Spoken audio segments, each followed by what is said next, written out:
Hey all, welcome back to my channel. If you're new here, I want to welcome you.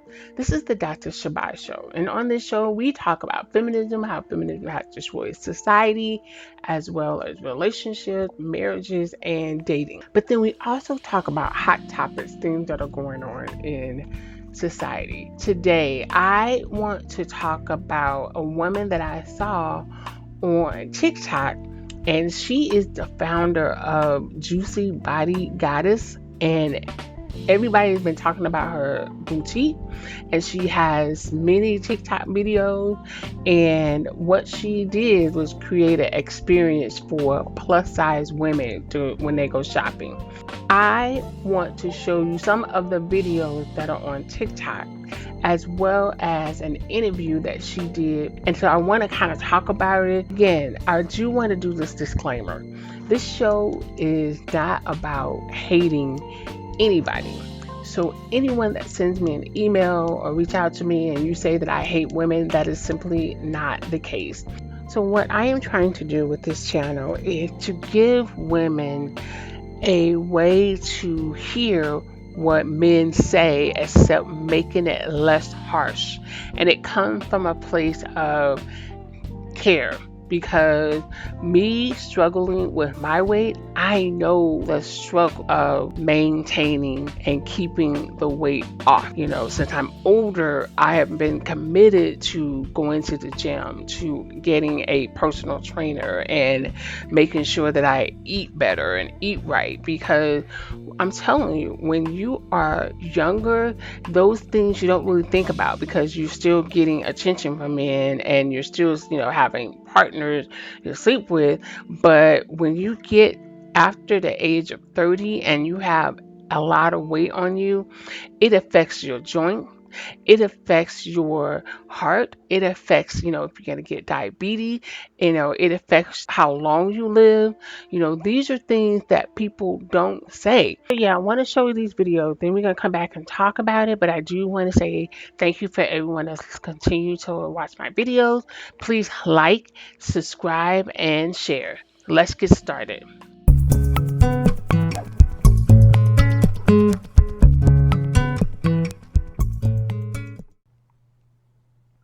What are some of the typical talking points? Oh, well, those are those white folks standards.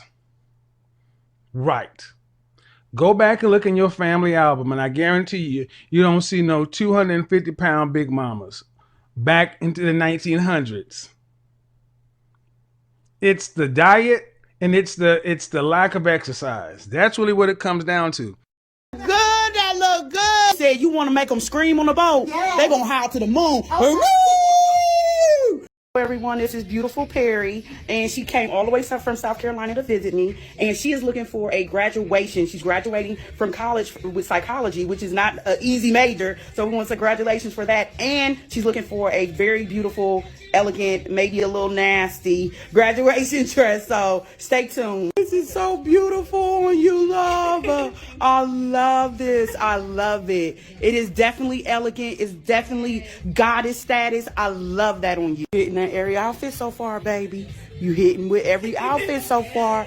That blue is blowing my mind right now. That blue on you is absolutely breathtaking. I love that on you. You know it has pockets, right? He ain't missing. Now that thigh is out now. It's out, baby. Oh, that thunder out, baby. Live once, let her hang. Let her hang. I love it on you. Now, if you kind of self-conscious of your thigh hanging out, you may not want to wear it, because you don't want to keep pulling it down. But if you a hot girl like me, baby, I let the okay. Let that thigh hang. I like this on you. All this thickness. Look at all this thickness. Turn around so they know it's real. You look at all that thunder. You ain't got thunder. She got thunder and lightning. She just juicy. I love that. How it feel? You're really good. You look really good. How about that? As you hear the owner, I'm going to show you her video so you can find out who she is. But one of the things you'll notice, that every single outfit that her customer puts on, she loves it. It looks great, because she is trying to make a sale. And you and I know there's some outfits were just simply not appropriate for what the person body type is. Again, this is not to shame.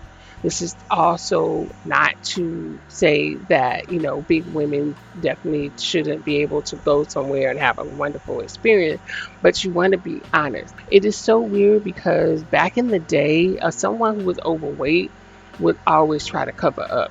And today we are living in an era that, like she said, let it hang.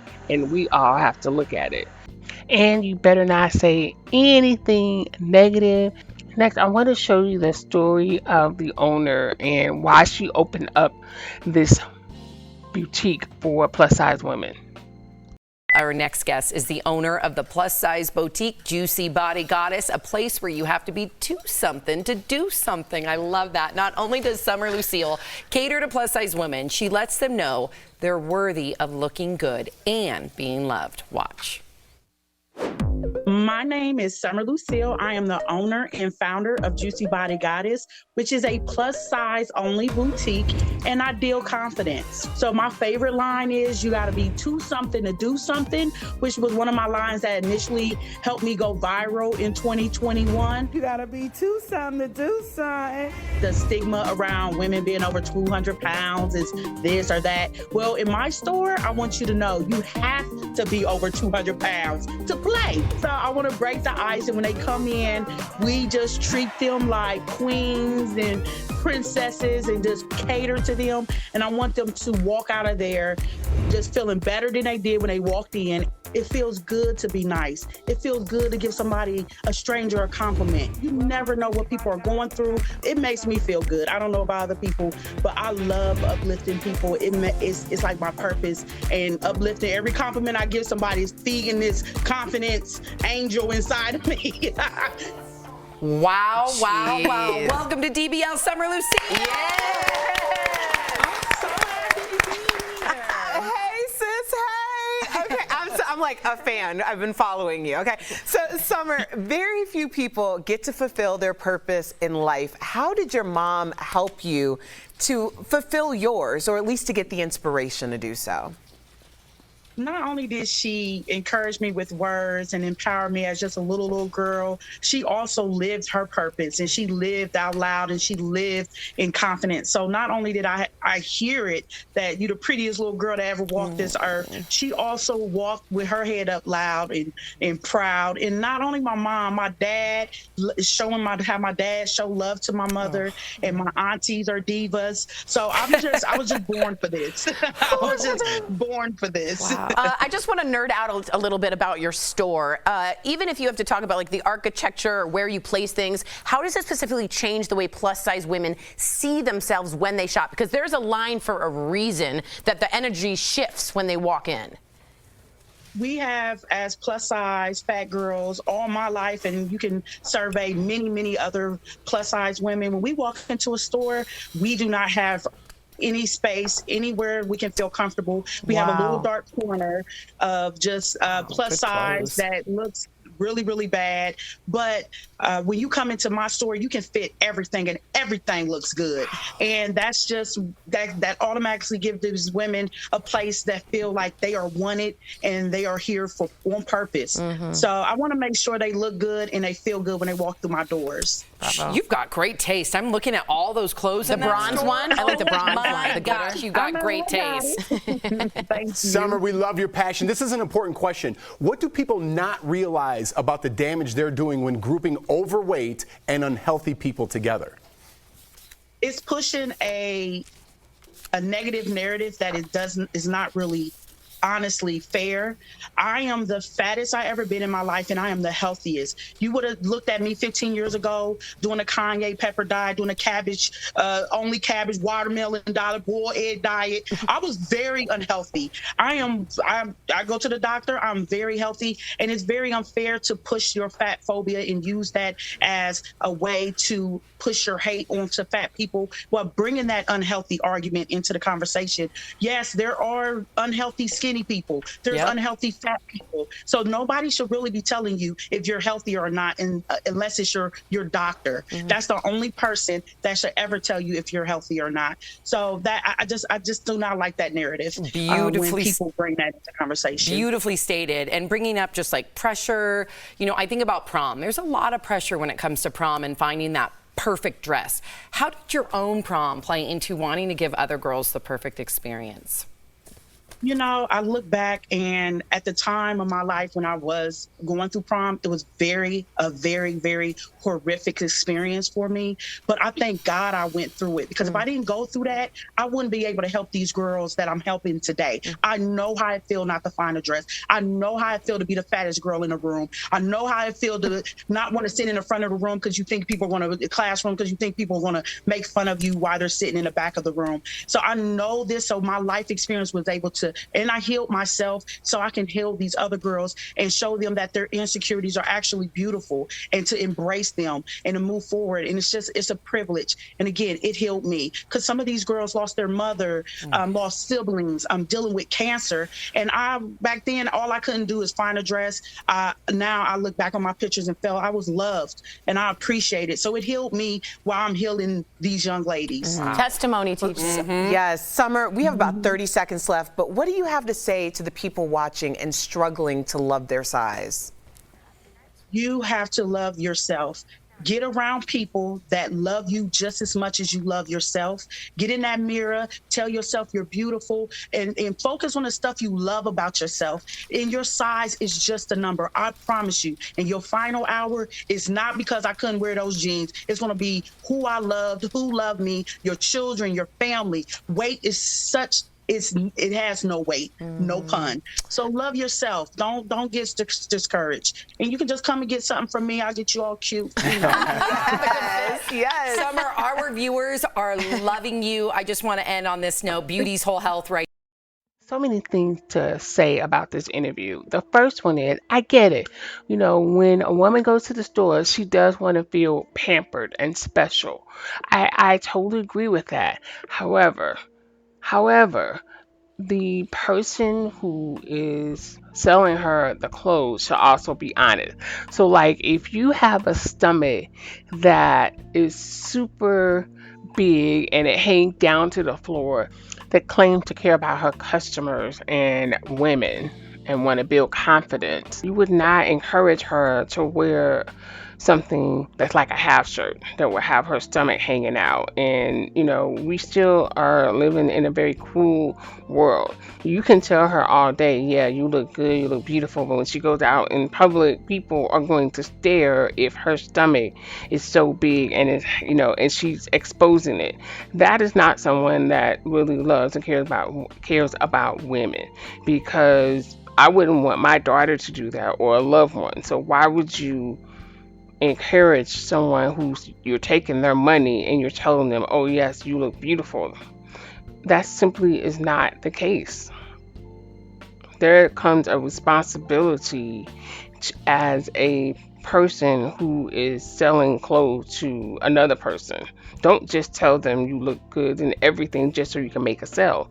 And it just reminds me, when I was in college, I knew these two girls. They were really good friends. One was a little bigger, the other one wasn't, but the one who was bigger had a really pretty face. And the smaller one would encourage her to wear really provocative thing, but she really didn't look that great in it. But what she was doing was trying to make sure that she got all the attention from men, because that's what she was doing. She wasn't being honest with her. She had an ulterior motive, just like a salesperson. So Lucille Sumner, her only goal is to make a sale. It doesn't matter what, who, how, just make that sale. And then I also want to address about her being healthy. I think she's very delusional. There is nobody that has a BMI over, was it 30 or 25, something like that, that's considered healthy. If that were the case, then why are there so many experts that link being overweight with almost every single preventable illness. Diabetes can be preventable. Heart issues can be prevented through diet and exercise. So I'm not going to touch too much on that, but that's delusional. I mean, and even if that were true, which we all know that it isn't, then why are so many big people dying younger than people who were 82? Like, I remember I had an aunt, and she's very into fitness, and she always used to talk about when she would go to her class reunions after the age of 50, and who were the people who died, who were the people who were still there.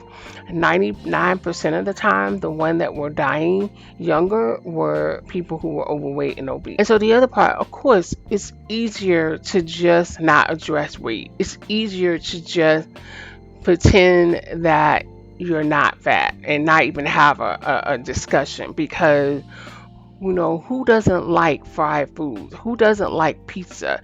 And that feeling you get when you eat chocolate and chocolate cake. It is a level of discipline that you have to develop, and it's hard, but people can do it. And then the other thing, it's like a trade-off. If you spend 5 days working out, eating healthy, and what's wrong with a cheat day? But not 7 days a week should be a cheat day. And I get it. I get it. It's easier just to say I have a thyroid problem, or it's easier just to say I'm big boned, because it is. And another thing is, when you hang out with people who are just as big as you, they are going to encourage you to continue the same lifestyle. So if you have friends, and loved ones, and they're all big, your diet is already set up to fail. So I get it. It's hard. It's just easier to do what it is that you want to do and eat what you want to do. But in the long run, it's just like I said, it's a trade-off. And for someone to say, "Baby, you look wonderful and good," I mean, yeah, she's just doing the outside, but there's obviously something internally going on when you have a 16, 17-year-old that has to get a prom dress that's a size 28 or 27. There's something psychological going on there. So yeah, I get what she's trying to do, but I don't think that she hit the mark. Like, if you are going to have a store for plus size women, have fashion that will fit their body frame.